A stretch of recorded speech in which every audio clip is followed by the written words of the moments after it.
Welcome all agreeing minds to the lecture series of AC bridge and DC circuit. તો આજે આપણે જે પ્રશ્ન જોવાના છીએ એ છે આરએલ શ્રેણી પરિપથમાં પ્રવાહનો ઘટાડો. તો આના પહેલામાં જે આપણે જોઈ ગયા હતા એ હતું આરએલ શ્રેણી પરિપથમાં પ્રવાહનો વધારો. તો આ જે છે એની જ સર્કિટ છે. તો તમને એમ થશે એ સર્કિટ શું કામ દોરેલી છે? તો બંનેમાં સેમ સર્કિટ આવે છે એટલા માટે અહીંયા દોરેલી છે. હવે આ જે છે એ ઘટાડો એ વધારાનું સિક્વલ છે. એટલે કે તમારે જો ઘટાડો સમજવો હોય તો એની માટે પહેલાં વધારાનું થોડું ઘણું રિવિઝન કરવું પડશે કે આરએલ શ્રેણી પરિપથ છે તો એમાં વધારો કઈ રીતે થાય છે. તો એ જે વધારો છે એ વધારો કઈ રીતે થાય છે તો એની માટે આપણને ખ્યાલ હતી કે જ્યારે આપણે ટી બરાબર 0 વિચારતા હતા 1 મિનિટ કે ટી બરાબર 0 વિચારતા હતા ત્યારે આપણે શું કહેતા હતા તો કે જ્યારે ટી બરાબર 0 છે એટલે કે કળ ખુલ્લી છે. તો જો કળ ખુલ્લી છે તો શું હતું I બરાબર 0 કારણ કે પ્રવાહ પસાર થશે નહીં. પણ જ્યારે તમે એમ કહેતા હતા કે ટી બરાબર ટી હોય તો શું આવશે તો કે એની માટે તમે એક સૂત્ર તારવું હતું અને એ જે સૂત્ર હતું એ હતું કંઈક અહીંયા ટી બરાબર ટી માનીએ તો I બરાબર I0 into 1 minus e raise to કંઈક હતું. તો ઈ જે હતું એમાં આપણે અગત્યનું એક ટર્મ છે એ ટર્મ છે e raise to minus R upon l into T. તો આ જે છે એ નેપેરિયન લોગેરિધમ છે. તો એનો મતલબ એમ છે કે પ્રવાહને મહત્તમ થવા માટે આમાં શું કહેશે તો કે પ્રવાહને મહત્તમ થવા માટે ઇન્ફાઇનાઇટ સમય લેશે. એટલે હવે આપણે વિચારશું T is equal to infinite તો ત્યારે પ્રવાહ કેવો થઈ ગયો હશે તો કે મહત્તમ એટલે કે I બરાબર I0 થઈ ગયો હશે. બરાબર.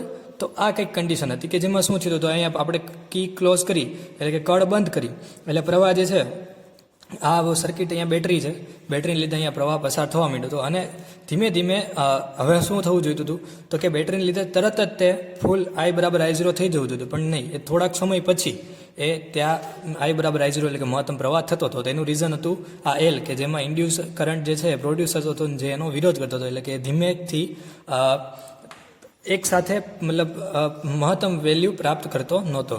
હવે સેમ વસ્તુ આપણે બીજા સર્કિટમાં પણ આ જ વસ્તુ જોવાની છે પણ હવે અહીંયાથી આપણે જોઈએ કે આપણે આવી રીતે વિચારવાનું છે કંઈક કે એ જ સર્કિટ છે એલ છે આર છે સિરીઝમાં જોડેલ છે. આપણી પાસે K1 અને બેટરી અહીંયા આવી રીતે હતી. બરાબર છે. બેટરી કંઈક આ રીતને હતી. હવે આપણે કેસ શું વિચારવાનો છે કે આ કેસમાં આપણે એમ વિચારવાનું છે કે આ કી 2 જે છે એને ક્લોઝ કરીએ K1 ને ખુલ્લી રાખીએ. ધેટ મીન્સ કે એલ આર જે છે આટલું કનેક્શનમાં હશે ને બેટરી જે છે કનેક્શનમાં રહેશે નહીં. એટલે નાવ બેટરી ઇઝ રિમૂવડ. ઓકે. તો એ શું છે તો કે આપણે એવું વિચારીએ છીએ આપણે ઘટાડો વિચારવાનો છે. તો ઘટાડા માટે પહેલાં વધારો તો થઈ જવો જોઈએ. તો વધારો આપણે કયો લીધેલો છે તો કે આ જે કેસમાં હતું આ કેસમાં આપણે જે લઈ લીધું કે મહત્તમ પ્રવાહ I બરાબર I0 ની જે કિંમત લીધી હતી એ આપણો વધારો થઈ ગયો. તો હવે આપણા કેસમાં અહીંયા ટી બરાબર 0 એ શું હશે એ હવે તમને ખબર પડી ગઈ. ટી બરાબર 0 એ I બરાબર હશે I0. શું કામ? કારણ કે આ જે છે આપણે એમ લઈએ છીએ કે આ બેટરીએ મહત્તમ પ્રવાહ આમાં I બરાબર I0 પ્રાપ્ત થઈ ગયો છે આ કેસ આ કન્ડિશન. ત્યારબાદ આપણે બેટરીને રિમૂવ કરી નાખશું અને આવી સર્કિટ આપણે કંઈક સિમ્પલ સર્કિટ બનાવી નાખશું. એટલે હવે સર્કિટમાં કંઈક આવું રહેશે. હવે એ તમે ન દોરો અને સર્કિટ આની યાદ દોરો તો પણ ચાલે. ત્યારે તમારી રીતે લખી નાખવાનું કે એલઆર શ્રેણી પરિપથમાં મહત્તમ પ્રવાહ પ્રસ્થાપિત થઈ જાય ત્યાર પછી પરિપથમાં આપણે કે કળ જે છે આ કે કળ એને ખુલ્લી કરી દીધી તો પરિપથમાંથી પ્રવાહ ઘટવા માંડશે. હવે એ પ્રવાહ ઘટીને પણ કેવો થઈ જવો જોઈતો હતો તો કે તરત જ ઇન્સ્ટન્ટેનિયસલી 0 થઈ જવો જોઈતો હતો. જેમ આમાં કેમ બેટરી સાથે કી જોડીને તરત તે વધી જવું જોઈતું હતું I બરાબર I0 થઈ જવું પણ નહીં. It tax time. તો સેમ વસ્તુ અહીંયા એમાં પણ એવું થશે કે તમે અહીંયા જેવી બેટરી રિમૂવ કરશો ને અહીંયા કળ આ બંધ કરશો એટલે તરત જ તે પ્રવાહ 0 થશે નહીં. તો એમાં પણ શું થશે તો કે એમાં પણ એ સમય લેશે. તો એ માનીએ આપણે કે ટી બરાબર ટી સમયે I બરાબર શું હશે તો કે I બરાબર આપણે જે મોલામાં સમીકરણ તાર્યું હતું તો અહીંયા પણ એ જ સમીકરણ તારવાનું છે. તો એ સમીકરણ આપણે અહીંયા તારવશું અને ટી બરાબર ઇન્ફાઇનાઇટ I બરાબર શું થઈ ગયું હશે 0. કારણ કે આમાં હું વિચારીએ છીએ આપણે પ્રવાહનો ઘટાડો એટલે પ્રવાહ ઘટીને એકદમ 0 એ પહોંચી ગયો હશે. એટલે હવે આપણે શું કરવાનું છે આપણને કન્ડિશન તમને સમજાઈ ગઈ. આપણે આ કેસમાં શું કર્યું હતું આ કેસમાં કંઈક આવું હતું કે પ્રવાહ એટલે કે કરંટ આ વિશેષ ટાઈમનો તમે ગ્રાફ લીધો હતો કે આ રીતનો મળતો હતો ને એમાં 0 થી લઈને ઇન્ફાઇનાઇટમાં વધારો થતો હતો ને આપણે એની વચ્ચેમાં કોઈ પણ કિંમત માટેનું આઈનું સૂત્ર જે હતું એ તાર્યું હતું. તો સેમ વસ્તુ આપણે આમાં પણ કરશું. આ કેસમાં પણ આપણે શું વિચારશું તો કે ફોર એક્ઝામ્પલ આ જે છે આપણી માટે આ કરંટ આઈ છે, અહીંયા ટી છે, તો હવે આ શું થશે તો કે ડીકે થશે, બરાબર. હવે ડીકે જે છે ટી બરાબર 0ની કિંમત ખબર છે, મતલબ એનું સમીકરણ આપણને પ્રવાહ શું છે એ ખબર છે, ટી બરાબર ઇન્ફાઇનિટ પ્રવાહ શું છે 0 એ પણ આપણને ખબર છે. તો આપણને શું નથી ખબર તો કે કોઈ પણ સમય લે ઇન્સ્ટન્ટેનિયસલી કોઈ પણ સમય લે, ધારો કે હું એમ કે અહીંયા ટી બરાબર ટી સમય, અહીંયા ટી બરાબર ટી સમય શું છે એ નથી ખબર, તો એ સમીકરણ હવે આપણે મેળવવાનું છે, બરાબર. તો આ પ્રશ્ન શું હતો એ સમજાઈ ગયો, શું કરવાનું હતું એ સમજાઈ ગયું છે. તો હવે તમને હેતુ ખબર પડી ગઈ છે કે શું ગોતવાનું છે આપણે ઇન્સ્ટન્ટેનિયસ કરંટ, જેમ આના પહેલાના કેસમાં પણ આપણે જે વિચાર્યું હતું ઇન્સ્ટન્ટેનિયસ કરંટ, તો એ જ વસ્તુ આપણે અહીંયા મેળવવાની છે. તો હવે શરૂઆત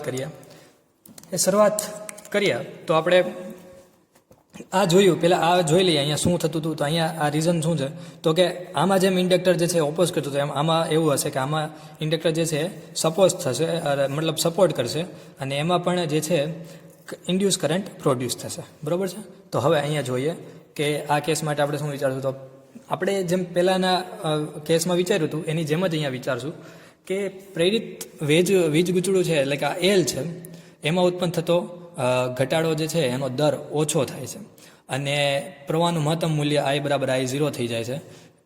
અને એ કયો કેસ તો કે પહેલો કેસ, અહીંયા આઈ બરાબર I0 મહત્તમ થઈ ગયું, અને હવે એ ઘટીને તમારું 0 થશે, એટલે શૂન્ય થશે. તો આ જે ઘટાડા દરમિયાન ધારો કે ટી સમય પ્રવાહ આઈ છે, જે આપણે અહીંયા બધું લખી નાખ્યું શું હતું એ બધું આપણે નીચે દર્શાવી દીધું કે કયું આઈ છે, કયું આઈ બરાબર I0, કયું ટી બરાબર 0 છે, ટી બરાબર ઇન્ફાઇનાઇટ છે, તો આઈ છે. હવે આપણે ઓલામાં કેમ ધાર્યું હતું કે ધારો કે ટી બરાબર ટી સમયે પ્રવાહ આઈ છે, તો એ જ વસ્તુ અહીંયા ધારીએ આપણે કે ધારો કે ટી સમયે પ્રવાહ આઈ છે. તો હવે એ આઈ ગોતવું હોય તેની માટે શું કરવું પડશે તો કે આપણે કિર્ચોફ વોલ્ટેજ લો અથવા કિર્ચોફનો બીજો નિયમ જે છે એ લગાડવો પડશે. કઈ સર્કિટમાં તો કે આ જ સર્કિટમાં. તો બેટરીના જેટલા વોલ્ટેજ હશે એટલા વોલ્ટેજ આ બંનેમાં હશે, એટલે આવી રીતે આમ વિચારો તો L is equal two di/dt plus Ri is equal two 0. Okay, હવે તમે એ પણ વિચારી શકો વોલ્ટેજ વધે ઘટે એના ઉપરથી તમે પ્લસ માઇનસ નિશાની નક્કી કરી શકો છો, અથવા એની લૂપની ડાયરેક્શન જે છે એના ઉપરથી પણ નક્કી કરી શકો છો. જે આગળના લેક્ચરમાં હતું આ એ જ સમીકરણ છે. ઓકે, અને સોરી અહીંયા 0 નહીં આવે, અહીંયા આવશે E. Okay, E. પણ હવે આપણા ખ્યાલ છે, આપણા કન્ડિશનમાં આપણે બીજા કેસમાં શું કીધું તો કે આ કળ ખુલ્લી રાખી દીધી છે, એટલે કે અહીંયા બેટરી રિમૂવ થઈ ગઈ છે, 0 થઈ ગઈ છે, કે જેને તમે આ રીતથી પણ વિચારી શકો છો કે બેટરી રિમૂવ થઈ ગઈ છે અને સર્કિટ જે છે આવી થઈ ગઈ છે બેટરી વગરની. એટલે બેટરી કેવું થઈ ગયું આપણો અહીંયા બેટરીની કિંમત 0. એટલે હવે એ કિંમત અહીંયા મૂકશું L di/dt plus Ri is equal two 0. બરાબર છે. તો આ E બરાબર 0 આપણે કઈ રીતથી મૂક્યું એ તમને ખબર પડી ગઈ. સમીકરણ આને સમીકરણ નંબર 1 કહી દઈએ તો આ વસ્તુ હતી. હવે આનું થોડુંક સાદરૂપ આપીએ આપણે તો કંઈક આવું થશે.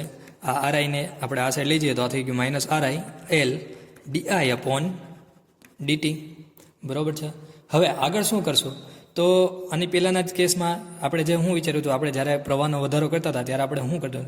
હવે મેં તમને કીધું હતું આની રીત કે તમારે શું વિચારવાનું તો કે હંમેશા વિચારવાનું તમારો હેતુ શું છે. હવે તમારો હેતુ શું છે આમાંથી તમારે ફાઇન્ડ શું કરવું છે. આખા આ જે સમીકરણ મળી જાય છેલ્લે કયું સમીકરણ ગોતવું છે તો કે તમારે આઈ ઇન્સ્ટન્ટેનિયસ કરંટ, એટલે કરંટ એટ એની ટાઈમ એ તમારે ફાઇન્ડ કરવું છે. કોઈ પણ સમયે આઈ શું મળશે એ ફાઇન્ડ કરવું છે. તો આપણે શું કરવું પડશે અહીંયા તો કે method of separation of variable A use કરવી પડશે. એટલે કે આઈ વાળાને અલગ કાઢશું, એટલે આ ડીઆઈ વાળું જે છે એ અને આઈ વાળું એક સાઈડ આવી જશે, અને પછી તમે આ ડીઆઈનું આપમાંથી આપણે આઈ કન્વર્ટ કરવું હોય તો શું કરવું પડશે, આને આપણે ઇન્ટિગ્રેશન આપશો એટલે આઈમાં કન્વર્ટ થઈ જશે. તો આપણે એ જ વસ્તુ અહીંયા કરશું. તો શું થશે તો કે d i upon i is equal to minus r તો હતું જ તે, આ એલ આ સાઈડ આવી જશે. Okay, into DT. તો ઓલાના કેસમાં પણ આવું જ કંઈક આપણે કર્યું હતું. આ સેમ વસ્તુ આપણે અહીંયા રિપીટ કરી છે. બરાબર. હવે આઈ ફાઇન્ડ કરવો છે શું કરવું પડશે તો કે બંને બાજુ સંકલન લેતા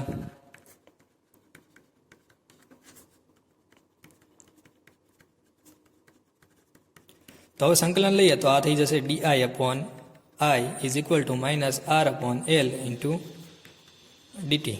ઓકે, હવે સંકલન જે છે એનું તમને ખબર હશે કે 1/x નું ઇન્ટિગ્રેશન કરવું હોય તો શું થશે તો કે 1/x નું ઇન્ટિગ્રેશન થાય ln x. તો એ જ વસ્તુ અહીંયા કરીએ તો 1/i નું ઇન્ટિગ્રેશન શું થશે તો કે ln i, એટલે આનું ઇન્ટિગ્રેશન થયું ln i. બરાબર. Is equal to minus r upon l constant છે એટલે કોમન કાઢી લીધું. હવે આ જે છે આનું શું થઈ જશે તો કે આ જે છે આવી રીતે થઈ જશે minus r upon l into integration of d t. તો હવે જે ઇન્ટિગ્રેશન ઓફ ડીટી છે એ ઇન્ટિગ્રેશન ઓફ ડીટીનું થઈ જશે ટી. એટલે અહીંયા તમને એમ કહી શકો કે આ થઈ ગયું minus r upon l into t. Okay, 1 minute. તો આ હતું આપણું એક સમીકરણ કે જેને આપણે કહી દઈએ સમીકરણ નંબર 2. હવે પહેલાં જોઈ લઈએ કે આ સમીકરણમાં કાંઈ ઘટે છે. તમને તમારી જાતે યાદ આવે છે શું કરવાનું? સંકલન કર્યું હોય તો શું કરવાનું? સંકલન અચળાંક સી મૂકવાનો. આને ભૂલવાનું નહીં, બરાબર? આને ઇગ્નોર નહીં કરવાનો. તો હવે સી મૂકી દીધું. હવે આપણું આ સમીકરણ નંબર 2 થઈ ગયું, બરાબર છે? આને સમીકરણ નંબર 1 આપી દઈએ અથવા આને 2 આપી દઈએ તો આને 3 કહી દો. ઓકે, તમે કોઈ પણ સમીકરણને કોઈ પણ નંબર આપી શકો છો. તો હવે એ સમીકરણ મળી ગયું. એમાં આપણે હવે તમને યાદ હતું કે સી મળી જાય પછી આપણો શું હતો? આપણે શું કરતા હતા કે સી મળી જાય પછી આપણે કરતા હતા એ સીની વેલ્યુ ફાઇન્ડ કરતા હતા. તો સીની વેલ્યુ જે છે એ ફાઇન્ડ કરશું.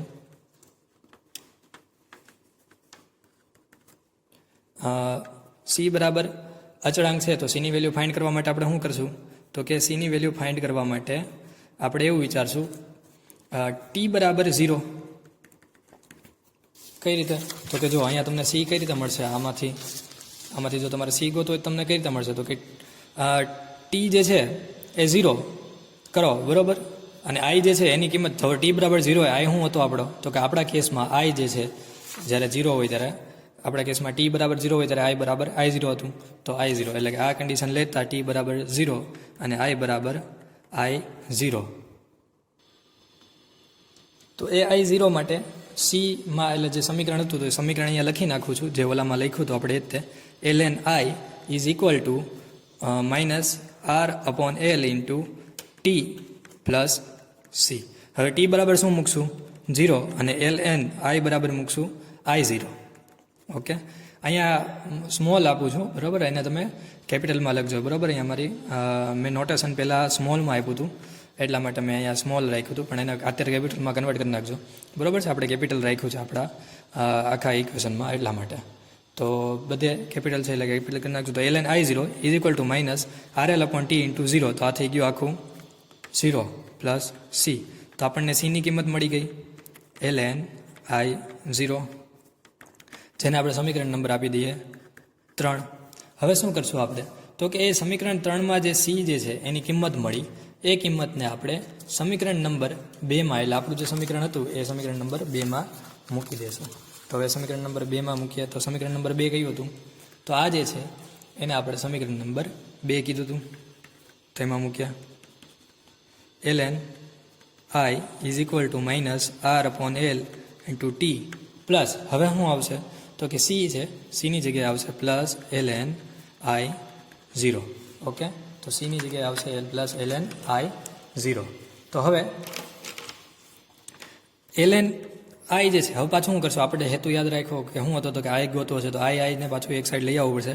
એટલે ln i minus ln i0, બરાબર? આવું થઈ ગયું is equal to minus r upon l into t, બરાબર છે? તો હવે આમાંથી તમે ln ને કોમન કાઢો તો આ થઈ જશે ln i minus i0. Sorry, આને તમે હવે આ જે છે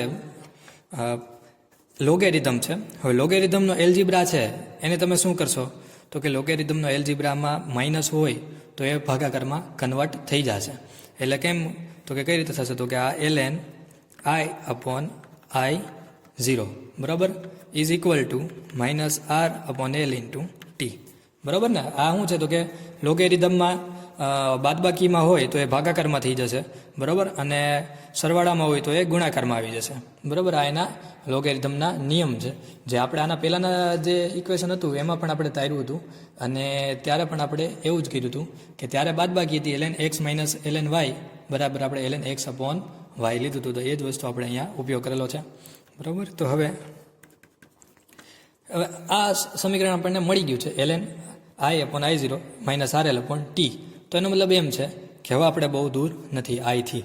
પણ હવે જો અહીંયા આઈ જે છે તમે આઈની ખાલી કિંમત મેળવવી હોય, ખાલી આઈ લખવું હોય તો તમે લખી શકો, નહીં. શું કામ? તો કે હવે અહીંયા તમારે જો આઈ ગોતવું હોય તો શું કરવું પડે? તો કે આ એલએનને રિમૂવ કરવું પડે. તો અહીંયા એલએનને રિમૂવ કરશો તો આપણે એક્સપોનેન્શિયલ લેશું તો જ આપણે એલએનને રિમૂવ કરી શકશું. તો અહીંયા આપણે એક્સપોનેન્શિયલ લેતા આઈ બરાબર આઈ અપોન I0 બરાબર ઇઝ ઇક્વલ ટુ આ જે સમીકરણ છે એ આપણું સમીકરણ થઈ જશે આવી રીતે કંઈક e⁻² કન્વર્ટ થઈ જશે. એટલે RL અપોન T. હવે હું ફાઇન્ડ કરવું છે આઈ. તો હવે તમે સૂત્રનો કરતા બનાવી શકશો. તો આ તમારું છેલ્લું સમીકરણ મળી ગયું છે. એમ માની લો કે આઈ બરાબર જેને તમે સમીકરણ નંબર આપણે 3 આપ્યું હતું તો આને 4 આપી દઈએ. તો સમીકરણ 4 છે આ શું આપશે? સમીકરણ નંબર 4 તો એ તત્કાલીન પ્રવાહનું મૂલ્ય આપશે. એટલે કે ઘટાડામાં જે આપણે વિચાર્યું હતું કે ટી બરાબર 0 થી લઈને ટી બરાબર ઇન્ફાઇનિટી ધીમે ધીમે પ્રવાહનો ઘટાડો થાય છે. તો તત્કાલીન પ્રવાહ એટલે કોઈ પણ એક સમયે અહીંયા કોઈ પણ જે સમયે તમારે ટીની કિંમત મૂકવી હોય એ સમયે અહીંયા તમારે ટીની તમે કિંમત મૂકી એટલે તમને એનું સમીકરણ આપી દે. બરાબર? તો આ એ વસ્તુ તમને મળી ગઈ છે. હવે એમાં પણ આપણે જેમ L/R ને વિચાર્યું હતું આપણે કે L/R ને આપણે સમય અચળાંક કીધો હતો, તો આમાં પણ આપણે આને L/R સમય અચળાંક કહેશું. કેમ? તો કે ફરીથી એ જ કોન્સેપ્ટ કે લોગેરિધમ છે, એક્સપોનેન્શિયલનો કોઈ એકમ ના હોય, એકમ રહિત હોય, એટલે આને R/L ને શું કરશું? તો કે 1 આપણે ટી જે છે અહીંયા ટી છે, અહીંયા ટી છે, આને કંઈક ટીમાં કન્વર્ટ કરશું અથવા કે ટી ધારશું તો એ આપણું ટી કેન્સલ આઉટ થઈ જશે.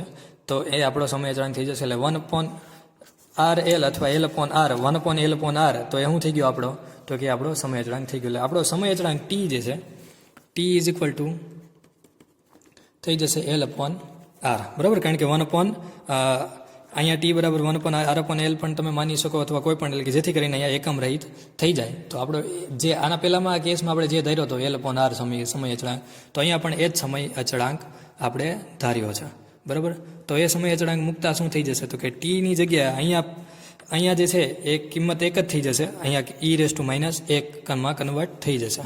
બરાબર? તો I is equal two I0 e⁻1. બરાબર? જેનું આપણે હમણાં આગળ કરશું કે જેનો કહેવાનો મતલબ શું છે હમણાં આપણે 1-2 મિનિટમાં જોશું કે શું છે એ. બરાબર? પહેલાં તમને ખબર પડી ગઈ હોવી જોઈએ L/R છે એ સમય અચળાંક છે. તો હવે એની માટે આપણે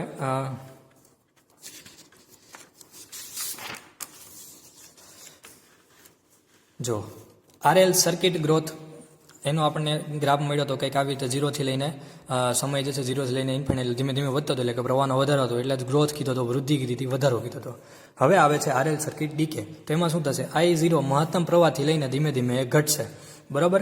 પ્રવાહ I જે છે એ વિરુદ્ધ પ્રવાહ સમયનો આપણે સમયનો આલેખ દોરતા એક સમય જે છે સમય જતાં જેમ જેમ પસાર થાય એટલે I બરાબર 0 સમયે મહત્તમ હશે પ્રવાહ, પછી જેમ જેમ સમય પસાર થાય એમ એ ઘટીને શૂન્ય થઈ જશે. બરાબર? હવે એટલે ઇન્સ્ટન્ટેનિયસ ટાઈમ, એટલે આપણે જે આઈ ગોઈતું, આઈનું જે સમીકરણ ગોઈતું એ શું હતું કે ઇન્સ્ટન્ટેનિયસ ટાઈમ ટી, એટલે એની માટેનું આપણને સમીકરણ મળ્યું હતું. બરાબર? તો એમાં એટલે ટી ટાઈમ જે છે એ કોઈ પણ સમય, એટલે ધારો કે અહીંયા કોઈ પણ એક સમય, એટલે કે એની વચ્ચે કોઈ પણ સમયનું તમને સમીકરણ આપશે. બરાબર? હવે smaller the time constant L/R the more rapidly does the current dyes અવે. ઓકે? એટલે કે જેમ જેમ સમય જે છે L/R નો સમય અચળાંક છે એ સમય અચળાંક વધારે. ઓકે? સમય અચળાંક L/R નાનો. ઓકે? એટલે કે અહીંયા આ કિંમત ઓછી, તો એનો મતલબ એમ કે કરંટ ફટાફટથી 0 થઈ જશે. બરાબર? અને જેમ વધારે એમ એ મને વાર લાગશે. બરાબર? અહીંયા રેપિડલી લખ્યું છે, તો અહીંયા ત્યારે શું આવશે? તો કે સ્લોલી થઈ જશે. હવે આપણે આગળ કીધું હતું કે I બરાબર એમાં આપણે સમય અચળાંક જે છે એ 1/L/R લઈ લીધો હતો. તો સમય અચળાંક અહીંયાથી આપણને ખબર છે L/R ને સમય અચળાંક લઈ લીધો હતો. કઈ રીતે? તો કે અહીંયા ટી છે તો આપણે શું લાવવું પડે? તો કે 1/T × T. તો અહીંયા 1/T શું હશે? તો કે આપણે એમ માનીએ કે L/R ને આપણે કહી દીધું હોય ટી, એટલે કે આપણો સમય અચળાંક. બરાબર? તો અહીંયા શું છે? R/L, તો એ થઈ જશે 1/T. એટલા માટે આ રીતથી તમે કેન્સલ આઉટ કરીને e⁻1 આવશે. તો અહીંયા જે e−1 આવ્યું હતું તો એ હવે અહીંયા લખીએ I બરાબર I0 ઇન્ટુ e−1. હવે એ જે e−1 છે તો એને તમે આમ લખી શકો I I0 અપોન e. હવે e શું છે તો કે eની કિંમત તમને ખબર છે 2.718. ઓકે, એવી કંઈક છે. તો હવે I0ના ના ભાગમાં ઓકે એટલે એ શું કહે છે તો કે આ હવે સમય અચળાંક L/Rની વ્યાખ્યા, સમય અચળાંક એની વ્યાખ્યા કે LR શ્રેણી પરિપથમાં પ્રવાહ ઉદ્ગમને દૂર કર્યા બાદ એટલે કે બેટરીને રિમૂવ કર્યા પછી પ્રવાહનું મૂલ્ય મહત્તમ એટલે કે I0 થી લઈને I0 અપોન ના ભાગનું થાય અથવા એ ભાગનું થવા માટે લાગતા સમયને. ઓકે, તો એ ના ભાગનું થવા માટે લાગતા સમયને આપણે ઓલામાં શું કીધું હતું તો કે આ કેસમાં આપણે એમ કીધું હતું કે પ્રવાહનું મૂલ્ય 0 થી લઈને I0 અથવા 0.63 અથવા 0.632 I0 થવા માટે લાગતા સમયને આપણે કહીશું સમય અચળાંક L/R. આ કેસમાં આપણે કહીશું I0 અપોન I0, અહીંયા મારી ભૂલ થઈ ગઈ બરાબર, I0 મહત્તમથી I0 અપોન E બરાબર. તો અહીંયા I0 જે છે બરાબર છે કે મહત્તમથી I0 અપોન ના ભાગનું થવા લાગતા માટે સમયને આપણે સમય અચળાંક કહીશું. પણ હવે I0 અપોન જે છે તો આની તમે વેલ્યુ મૂકી દો 2.718 તો એ તમને શું મળશે તો કે તમને મળશે 0.37 સમથિંગ બરાબર, 0.37 I0. ઓકે, 1/E બરાબર 0.37 I0. તો હવે તમે જોઈ લો આ જે છે આપણે વિચારતા હતા શું વિચારતા હતો કે I0 શું હોય તો કે 0 થી લઈને 1 તો એ આ શું છે તો કે આ 0.63 છે તો 0.63માંથી બાદ કરો એ 0.63 એકમાંથી 0.63 ને બાદ કરો તો શું આવે 0.37 બરાબર. તો એવી રીતે અહીંયા પણ જેમ આપણે આમાં એક વિચાર્યું હતું કે સમય જે છે આવી રીતે વિચારતા હતા કે કોઈ એક સમય છે કે જેને આપણે અહીંયા કહેતા હતા કે આ સમયે 0.63 I0નું થાય છે બરાબર. પ્રવાહ જે છે એ 0 થી લઈને 0.63 I0નું થાય છે તો એને આપણો સમય અચળાંક કીધું હતું. એની જેમ અહીંયા તે પ્રવાહ જે છે ઘટીને 0.37 I0 થાય છે તો એ આપણો સમય અચળાંક થઈ ગયો બરાબર. તો આ સમય જે છે તમને સમય અચળાંક L/R મળી ગયો. પણ હવે આપણે સાથે એ પણ જોઈ લઈએ કે અહીંયા લખી નાખીએ 0.37 I0. હવે સાથે આપણે એ પણ જોઈ લઈએ કે કરંટ અને ટાઈમનો ગ્રાફ દોર્યો હોય અને બંને વસ્તુ સાથે દેખાડી હોય એટલે આપણે જે બે કરી ગયા આ આખો પ્રશ્ન કરી ગયા એક સાથે કે RL circuit growth and RL circuit decay અથવા RL શ્રેણી પરિપથમાં વધારો અને RL શ્રેણી પરિપથમાં ઘટાડો. તો એનો બંનેનો ગ્રાફ દોરીએ તો કેવી રીતે મળશે તો કે ગ્રોથવાળો ગ્રાફ કંઈક આવી રીતે વધશે અને I0 વાળો ગ્રાફ I0 થી લઈને ધીમે ધીમે સમય સાથે ઘટશે અને આ જે છે એ સમય સાથે વધશે અને બંને સમયે અહીંયા એક પોઈન્ટ જે છે તમે એમ માની શકો છો કે મળશે. અને ફિગર 3 જે છે એટલે આને ફિગર 3 કીધી પહેલાંને ફિગર 1, 2 અને 3. તો ફિગર 3 જે છે એ એવું દેખાડે છે કે ગ્રોથ અને ડીકેનો ગ્રાફ એકબીજાથી વિરુદ્ધ અથવા કોમ્પ્લિમેન્ટરી છે. ઓકે, તો આ હતું RL શ્રેણી પરિપથમાં પ્રવાહનો ઘટાડો. Okay, thank you so much.